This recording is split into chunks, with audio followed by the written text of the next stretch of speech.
नमस्कार मैत्रिणींनो, एकादशी निमित्त भगरीच्या दळून तिचा शिरा केलेला आहे. मेजरमेंट सगळं मी डिस्क्रिप्शनमध्ये देतेच आहे. कसं केलं आहे ते फक्त बघा. भगर घेतली 1 वाटीभर आणि 1 वाटीभर गूळ घेतला आणि तो 2 वाटी पाणी टाकून भिजवून ठेवला पाणी करण्यासाठी. भगर नंतर दळून घेतली.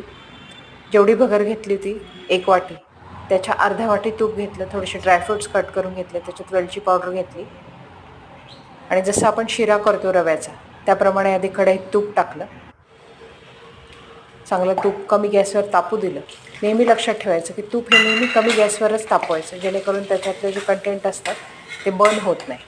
त्यात पीठ टाकून छान 6 ते 7 मिनटं छान असा गुलाबी आणि पिवळसर रंग येईस्तोपर्यंत भगर ते भाजली. त्याच्यात ड्रायफ्रूट्स टाकले आणि त्याच्यानंतर जे गुळाचं पाणी होतं त्याला एक उकळी काढून घेतली होती.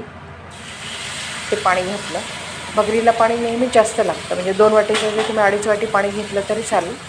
ते पाणी टाकून छान अशी परतली. त्याच्यानंतर वेलची पूड, उरलेले ड्रायफ्रूट्स टाकले आणि छान असं परतवून घेतलं. तूप थोडं कमी घेतलं तरी चालतं, पण जास्त घेतलं तर शिरा छानच येतो. तर नक्की करून बघा भगरीच्या पिठाचा गुळाचं पाणी घालून शिरा. सेम आपल्या रव्याच्या शिऱ्यासारखं